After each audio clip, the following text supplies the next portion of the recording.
Shalom, boa noite, meus irmãos. É uma alegria mais uma vez estarmos aqui reunidos e dando sequência ao nosso curso E o Verbo se fez carne.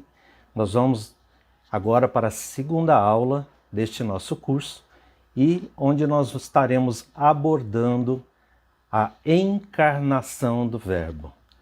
Então hoje nós vamos tratar desse tema.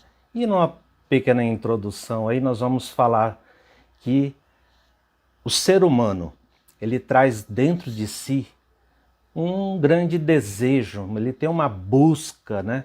Porque ele sente dentro de si um vazio, então ele busca aquela resposta de onde eu vim, para onde eu vou, por que que eu existo, por que que eu nasci nesta família. Então nós trazemos dentro de nós esses questionamentos, né? Quem nunca pensou nisso? Quem nunca fez essas perguntas, né? Então, para responder isso, né, a religião ela traz um grande auxílio. A religião ela tem esse papel de fazer o homem se desenvolver, né, para que ele possa retirar as vendas dos olhos do corpo e principalmente os olhos da alma. Então a religião é ela que traz a ajuda necessária para que o homem possa buscar essas respostas e ir compreendendo todos esses mistérios, porque são mistérios. Então nós não podemos por nós mesmos, com a nossa razão, entender o mistério, né? Tem um grande santo da Igreja Católica que você vai ver em muitas citações, né, em várias pregações, palestras, nas homilias dos padres na igreja. Sempre ele é muito citado, Santo Agostinho, que é um doutor da nossa igreja. Santo Agostinho, ele queria entender a Santíssima Trindade. Como que é três pessoas numa só, o Pai, o Filho e o Espírito Santo. Aí conta-se que ele estava andando pela praia e ele viu um menino ali. E aquele menino ia no mar e pegava um pouco da água do mar com uma conchinha, trazia e despejava na areia ali da praia, dentro de um buraquinho. Aí ele ia lá no mar, pegava mais um pouquinho da água, vinha e despejava naquele buraquinho. E assim foi várias vezes. E Santo Agostinho, que caminhava na praia, buscando essa resposta para entender a Santíssima Trindade, compreender esse mistério de Deus. Aí, agoniado, Santo Agostinho foi até aquele menino e falou para ele: "O que você está fazendo?" E o menino disse: "Eu quero pegar toda aquela água do mar, do oceano, e colocar dentro daquele buraquinho." E Santo Agostinho falou: "Mas você não vê que você não consegue colocar toda aquela água dentro desse buraquinho?" E o menino, olhando para ele, disse assim: "E você não sabe que você não consegue colocar todo o mistério da Santíssima Trindade dentro da sua cabeça?" E aí, naquele momento, Santo Agostinho entendeu que ele estava diante de um anjo de Deus. E o anjo estava lhe dando essa resposta. É um mistério, mas não quer dizer que isso não exista ou que não tenha resposta. Santo Agostinho ele foi buscando respostas para compreender, mas são mistérios. E a religião ela tem esse papel então de nos trazer respostas, nos trazer parâmetros para que nós possamos compreender a nossa existência. Mas nisso, algumas religiões, ela buscando esse vácuo, né? Esses questionamentos que as pessoas têm, que o ser humano tem de respostas, de busca, porque dentro de si carrega um vazio, muitas religiões se aproveitam disso e oferecem, né, cultos, rituais, através de magias, de adivinhação, e aí entra sortilégios, invocação de mortos. Então aparece de tudo. E a palavra de Deus, ela vem nos dar uma resposta. Porque o povo de Deus, quando foi liberto da escravidão do Egito e já tinha adentrado a terra prometida, aquele povo foi começando a adquirir os costumes daqueles povos pagãos, né? Dos povos que cultuavam vários deuses, tinham várias crenças e começaram a trazer aquelas crenças para si na busca de respostas, né, de preencher esse vazio. E aí Moisés fala para o povo assim, e isso está lá em Deuteronômio, no capítulo 18, no versículo 9 a 12. Diz assim: quando tiveres entrado na terra que o Senhor teu Deus te dá, não te porás a imitar as práticas abomináveis da gente daquela terra. Não se ache no meio de ti quem faça passar pelo fogo seu filho, sua filha, nem se dê à adivinhação, à astrologia, aos agouros, ao feiticismo, à magia ou à invocação de mortos, porque o Senhor teu Deus abomina aqueles que se dão a essas práticas. E é por causa dessas abominações que o Senhor teu Deus expulsa diante de ti essas nações. Serás inteiramente do Senhor teu Deus. É isso que Deus quer, que nós sejamos inteiramente de Deus. E o catecismo da Igreja Católica é muito claro, onde a Igreja também, concordando com isso que está escrito aqui na Bíblia, em Deuteronômio capítulo 18, no versículo 9 ao 12. A Igreja também ela condena essas práticas abomináveis. Então, para que você possa ver, a Igreja no parágrafo 2115 do Catecismo, eu vou ler aqui, ó. Todas as formas de adivinhação hão de ser rejeitadas. Recurso a Satanás ou aos demônios, evocação dos mortos ou outras práticas que erroneamente se supõe descobrir o futuro. Porque no fim de tudo, o que a gente busca é entender, né? Para onde vamos, né? Da onde viemos. Então, a gente tem essa ânsia, essa coisa de querer entender aquilo que nós não conseguimos, né, com a nossa razão, como eu já falei. E a gente fica buscando respostas. E aí nós recorremos a leitores de mão, a sortilégio, a pessoas que jogam as cartas, búzio, né, cartomante, adivinhadores, evocação de mortos, né, de espíritos. Meu irmão, a Bíblia condena isso abertamente.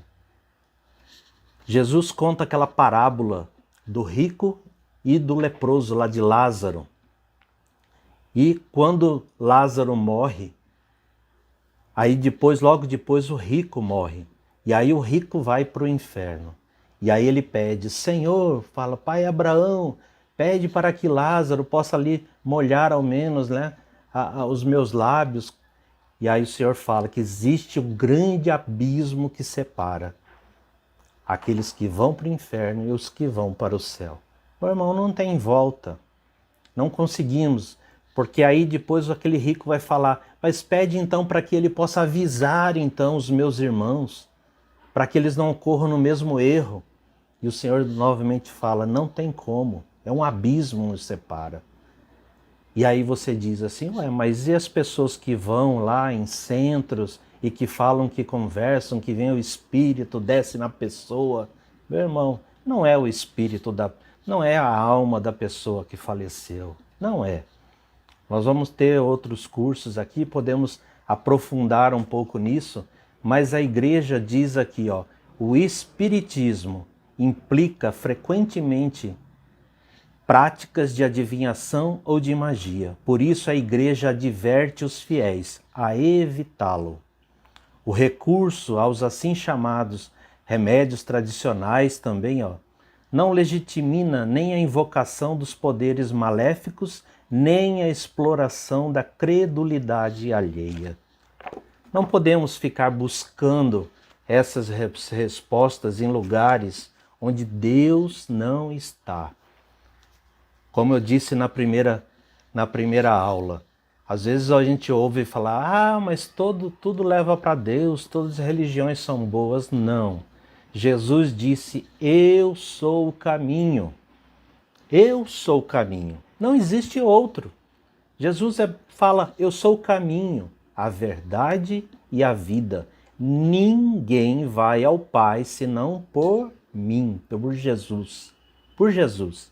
Jesus diz isso. Eu sou o caminho. João 14:6.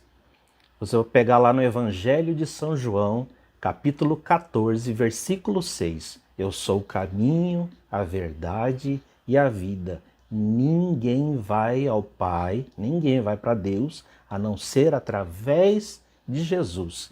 Meu irmão, não tem outro caminho. Então, voltando aqui, essas religiões tentam nos levar para outro caminho, por caminhos que vão nos enganar. Mas Deus, ele propõe só um caminho de fé. Deus prometeu que ele enviaria os profetas para nos guiar, para nos orientar. Só que o povo que recebeu os profetas não deram ouvido. Assim somos nós também quando nós não ouvimos falar sobre a verdade, sobre aquilo que está na Bíblia, sobre o que a igreja ensina. Mas na igreja está cheia de pecador, Tem. A igreja, ela é feita por homens, assim como eu, como você, somos pecadores. Nós não somos perfeitos. Hoje mesmo eu estava ouvindo uma pregação que dizia que o santo não é aquele que nasce santo, perfeito, tem uma vida perfeitinha. O santo é aquele que cai e se levanta, porque ele acredita na misericórdia de Deus. Se arrepende, meu irmão. A gente tem que se arrepender dos nossos erros e buscar não cair de novo. Por isso que os homens se tornaram santos, como São Francisco de Assis. São Francisco de Assis praticou tantos pecados igual nós, igualzinho nós. São Francisco, ele vivia, quando jovem, na sua juventude, ele vivia ali na vida da noite, dormia com mulheres, com os amigos dele, saía para farra, bebedeira, orgias. São Francisco faz de tudo na sua juventude, até o momento que ele se deparou com Jesus Cristo, assim, Jesus através do Evangelho, não com a pessoa de Jesus, porque São Francisco é do ano 1200, né? Então, São Francisco, ele teve um encontro com a palavra de Deus e aquilo transformou a vida dele, transformou. Então, como eu disse, não sei se eu disse na primeira aula, tem uma frase que mexeu muito comigo ao ler a vida de São Francisco, onde ele diz assim que ele se divorciou do mundo. Ele largou tudo por causa de Jesus, porque ele encontrou-se com Jesus. Mas Deus, como eu ia dizendo, mandou os profetas. E ninguém quis ouvir os profetas. E na Bíblia mostra lá os profetas, Isaías, Jeremias, Jonas, Daniel, Amós, você já deve ter ouvido. São os profetas que vieram preparar o caminho e denunciava, orientava o povo, admoestava, corrigia o povo. Como São Paulo vai dizer lá em 1 Coríntios 14, né, que a profecia, a palavra de profecia, ela nos exorta, nos consola, né? Então os profetas, eles exortavam o povo, corrigiam o povo, mas o povo não queria saber, caía no erro, queria viver na vida torta. E aí Deus envia o seu Filho. E Jesus conta uma parábola da vinha, onde fala que o Senhor preparou uma vinha e deixou ali seus empregados tomando conta, e de vez em quando ele mandava uma pessoa para fiscalizar. E aqueles homens que estavam trabalhando na vinha matava aquele homem que o senhor da vinha tinha enviado. E aí o senhor mandava outra pessoa para verificar a vinha, o trabalho, como estava sendo feito, e aqueles homens, se tornando cada vez mais gananciosos, matavam novamente aquele enviado do senhor da vinha. Até que o senhor da vinha enviou seu próprio filho para fiscalizar. E aí aqueles homens pensaram, bom, se nós matarmos também o seu filho, nós vamos ficar com tudo. E mataram também o filho, né, do Senhor. E isso, meu irmão, é justamente a história da humanidade, onde Deus mandou os profetas, e os profetas foram mortos, até que Deus envia o seu filho, o seu único filho, para salvar a humanidade, e o seu filho também é morto pela humanidade. E o principal ali, a principal finalidade da encarnação do Verbo, que é o que nós estamos estudando aqui, foi para que nós pudéssemos conhecer o amor de Deus. Essa é a finalidade da encarnação do Verbo, para que nós pudéssemos conhecer o amor de Deus, conhecer a Deus, porque antes de Jesus, no Antigo Testamento, o povo conhecia, falava de Deus, mas era o Yahvé. O Yahvé, que não tinha nome, era o Yahvé, Deus, que era uma palavra que quase nem pronunciável, que foi São Jerônimo que colocou as vogais para se pronunciar Yahvé. E tem religião aí, igrejas, né, protestantes que falam Javé, mas é Yahvé. Foi São Jerônimo que traduziu para o latim esse nome, Yahvé. Então, meus irmãos, o ponto central da nossa fé, que eu falei, a encarnação do Verbo foi para que nós pudéssemos conhecer a Deus. E aqui nós começamos a responder essas perguntas, né? Da onde nós viemos? Para onde nós vamos? Qual a finalidade da nossa existência? E aqui eu compartilho com vocês o que diz o Catecismo da Igreja Católica, no parágrafo 458, que diz assim: o Verbo se fez carne, para que assim conhecêssemos o amor de Deus. Nisto manifestou-se o amor de Deus para nós. Deus enviou seu Filho único ao mundo para que vivamos por ele. Pois Deus amou tanto o mundo que deu seu Filho único, a fim de que todo que nele crê não pereça, mas tenha a vida eterna. O catecismo, ele vai narrar para nós aqui a encarnação. E no parágrafo 461, diz assim a respeito da encarnação.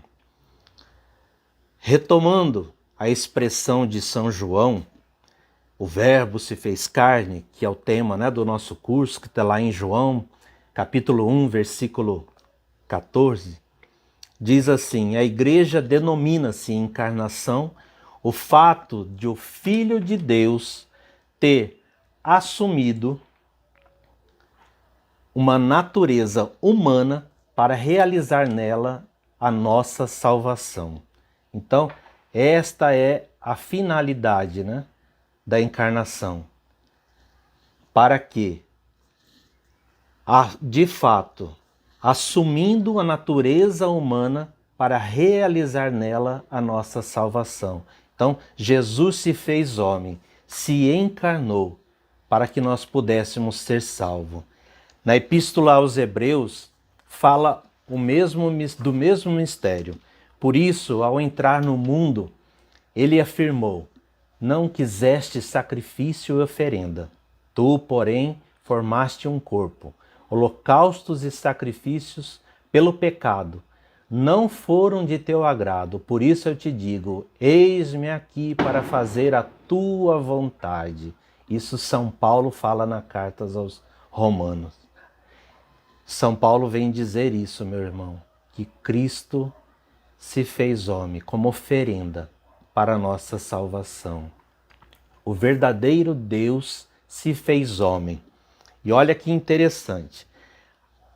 ao Cristo se encarnar, se fazer homem, ali nós passamos a ver a verdadeira imagem de Deus. Quando o apóstolo André fala para Jesus: Senhor, mostra-nos o Pai.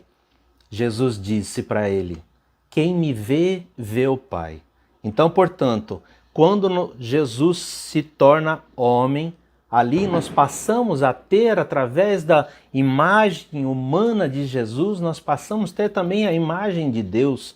Por isso que a igreja ela permite que a gente faça a imagem de Jesus. Não é como dizem que a Bíblia condena a que se faça imagens, que adora a imagem. Nós não adoramos imagem, nós veneramos. E fazer a imagem, nós fazemos a imagem de Jesus, porque Jesus se fez homem. Deus se fez imagem. Deus ele disse para não construir imagens para serem adoradas, como foi feita a imagem lá daquele carneiro, do bezerro de ouro. E começaram a adorar aquele bezerro de ouro como se fosse realmente um Deus, né? Como tem países aí que adoram a vaca como se fosse uma deusa. A vaca é uma deusa, por isso a vaca anda no meio da rua, ninguém pode atropelar a vaca, porque a vaca é um deus para eles. Nós não acreditamos nisso. Nós veneramos, temos a imagem, que eu tenho aqui atrás, a imagem de São José, de Nossa Senhora, do menino Jesus, neste ícone da Sagrada Família. Então nós não veneramos, porque Jesus, ele, ao se encarnar, ele se fez a imagem de Deus. O acontecimento, olha o que diz o catecismo, o acontecimento único, totalmente singular, da encarnação do Filho de Deus, não significa que Jesus Cristo seja uma parte, né? Deus e outra parte homem. Não, Jesus, ele é uma mesma natureza. Ele se tornou homem e com a natureza divina. E isso, meu irmão, causou desde o tempo ali dos apóstolos, logo depois dos apóstolos, isso se tornou de tanta intriga, teve tanta intriga dentro da própria igreja, porque muitos passaram a questionar a divindade de Jesus. E surgiu dentro da igreja uma heresia que negavam, tinha o ariano, que ele negava a humanidade verdadeira de Cristo. Desde os tempos, olha só o que o catecismo fala, desde os tempos apostólicos a fé cristã insistiu na verdadeira encarnação do Filho de Deus. Mas desde o 3º século da igreja, teve que afirmar contra Paulo de Samosata, que em um concílio reunido em Antioquia, que Jesus Cristo é Filho de Deus por natureza e não por adoção. Então Jesus, ele era da natureza divina. O primeiro concílio ecumênico de Nicéia, no ano de 325, confessou em seu credo que o Filho de Deus, ele era gerado e não criado. Por isso, quando a gente vai professar a nossa fé na missa, no credo niceno-constantinopolitano, quando a gente reza aquele credo, né, que é comprido, né, o mais longo, é esse credo que a gente fala que Jesus, gerado, não criado. Jesus, ele foi gerado por Deus no ventre da Virgem Maria. E assim nós tivemos outras heresias que contra a pessoa humana unida à pessoa divina do Filho de Deus. Diante dessa heresia, São Cirilo de Alexandria, que no 3º concílio ecumênico, reunido na cidade de Éfeso, em 431, confessaram que o Verbo, unido a si, em sua pessoa, em só uma pessoa, a carne animada por uma alma racional, se tornou homem. A humanidade de Cristo não tem outro sujeito senão a pessoa divina do Filho de Deus, que se uniu, que assumiu e se fez sua desde a concepção. No concílio de Éfeso proclamou então que Maria se tornou, na verdade, a mãe de Deus. Então foi nesse concílio do ano 431, lá em Éfeso, foi proclamado que Maria era a Theotokos, a mãe de Deus. Então, mas por isso que algumas pessoas, alguns irmãos separados da igreja, vamos dizer assim, para não citar nomes, não ofender ninguém, não queremos aqui também criar nenhuma polêmica. A nossa função nesse curso é realmente esclarecer isso. Se nós cremos que Jesus Cristo, ele se encarnou, é a encarnação, Deus se fez carne na pessoa de Jesus, se tornou homem por meio de Maria, e nós cremos que Jesus, ao se encarnar, ele se fez homem na natureza humana, mas manteve a sua natureza divina. Então ele é Deus e ele também é homem. Então, se ele é Deus, se ele continua sendo Deus, mesmo se sendo feito homem, Maria gerou quem? Gerou o Filho de Deus. Então Maria é a mãe de Deus, porque Jesus é Deus. Como eu falei, quando fala, Senhor, mostra-me o Pai. Quem me vê, vê o Pai. E lá em João 17, na oração sacerdotal de Jesus, antes de Jesus começar ali a ser preso, né, e iniciar a sua paixão, da sua morte, depois da crucifixão, antes dele ser preso lá no Getsemane, Jesus faz a sua oração. Está lá em João 17. Depois você lê a oração sacerdotal de Jesus, que está lá em João capítulo 17, onde Jesus diz que eu e o Pai somos um, porque ele fala para o Pai, Senhor, cuide deles, que nós possamos ser um, como eu e ti somos um. Então, Jesus é um com o Pai. E ele fala, quem me vê, vê o Pai. Então Jesus, ele é Deus. E ele diz, quando ele sobe ao céu, na sua ascensão, que ele enviaria o Espírito Santo de Deus. Então, por isso que nós cremos nessa trindade, o Pai, o Filho e o Espírito Santo. Três pessoas distintas que Santo Agostinho não compreendia e que nós também às vezes não compreendemos, mas acreditamos, temos fé, e a fé nos leva a crer nessa Santíssima Trindade, nesse Deus que se fez homem, se encarnou no ventre da Virgem Maria, nasceu para que nós pudéssemos ser salvos. Então, nós precisamos crer nisso, meu irmão. Crer nessa humanidade de Jesus e na sua divindade. Deus se fez homem. Deus caminhou entre nós. Ele se encarnou no ventre da Virgem Maria. Então, nessa segunda aula, nós pudemos ver essa caminhada de Jesus ao se encarnar no ventre da Virgem Maria. Lá em em Lucas vai narrar a encarnação. Por quê?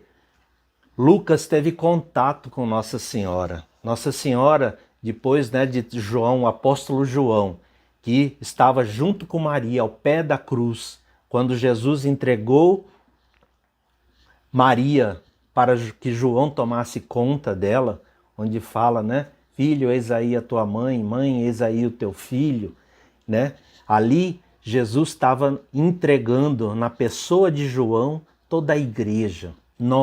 Entregou eu e você, meu irmão, você, minha irmã, que está aí, que às vezes sente esse vazio, sente abandonada.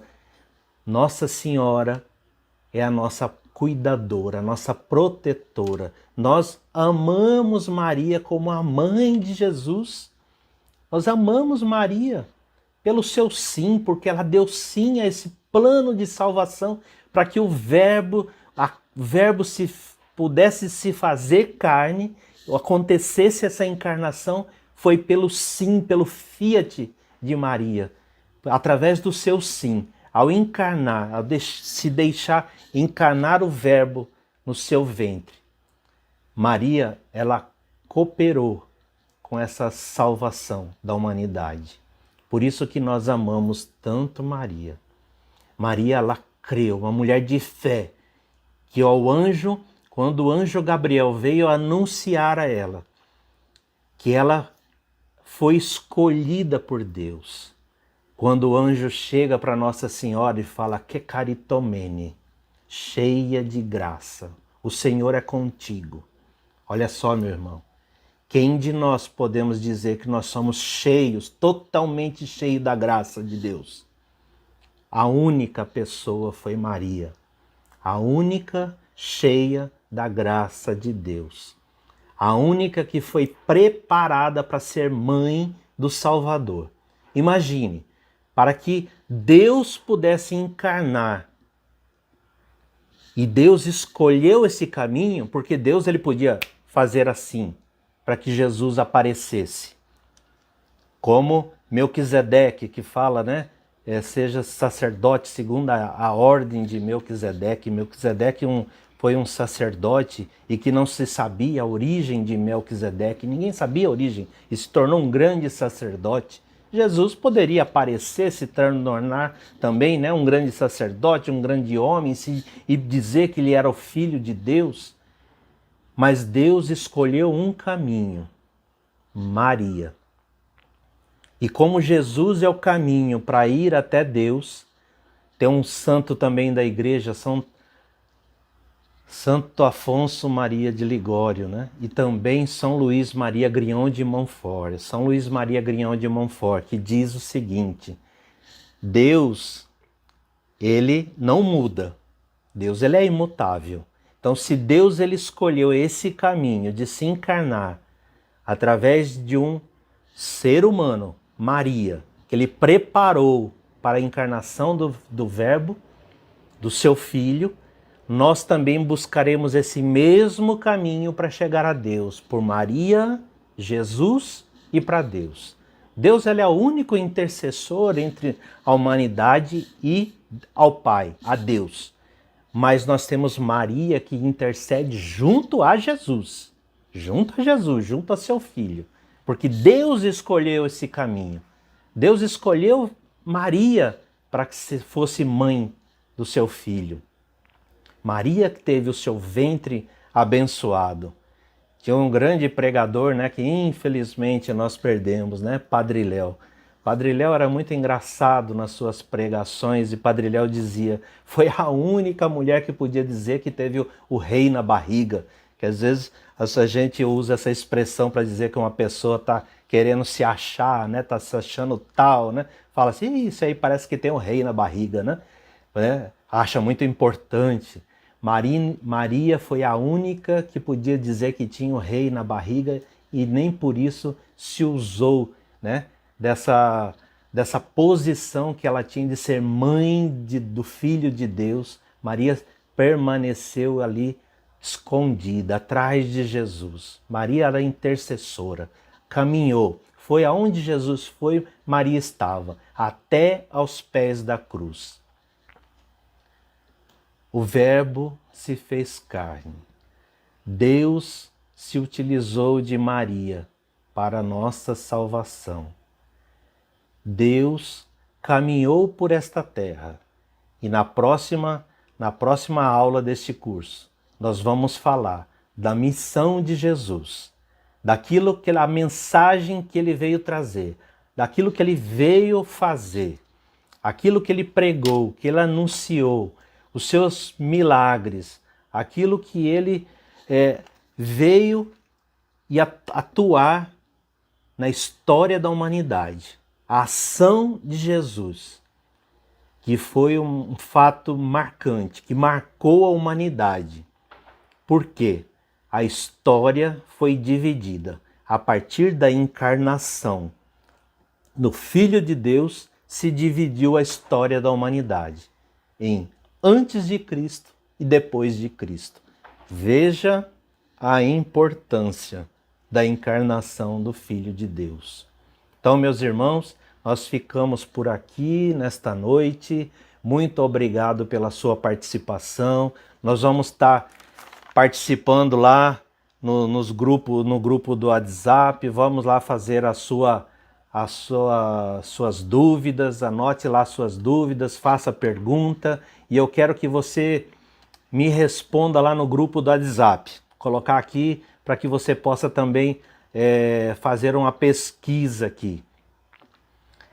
No comecinho eu falei das religiões que faziam, né, a evocação dos mortos.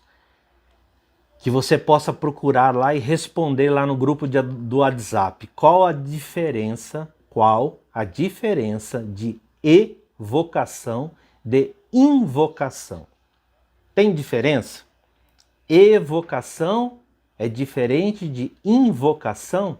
Responda lá no grupo do WhatsApp e lá nós vamos partilhar outros assuntos que eu vou, no decorrer da semana, eu vou estar colocando lá para vocês, tá bom? Vamos participar. Você que não entrou ainda no grupo, pode colocar aqui também no chat, né, do YouTube, que peça lá o link para você fazer parte, dê o seu like lá, deixa o seu like e inscreva-se também no Shalom Recife, que é o canal da Missão Recife aqui da Comunidade Católica Shalom. Muito obrigado pela sua participação. Vamos rezar uma Ave Maria, agradecendo por esta noite, por mais uma partilha aqui nossa nesta aula de ensino. Ave Maria, cheia de graça, o Senhor é convosco. Bendita sois vós entre as mulheres e bendito é o fruto do vosso ventre, Jesus. Santa Maria, Mãe de Deus, rogai por nós, pecadores, agora e na hora de nossa morte. Amém.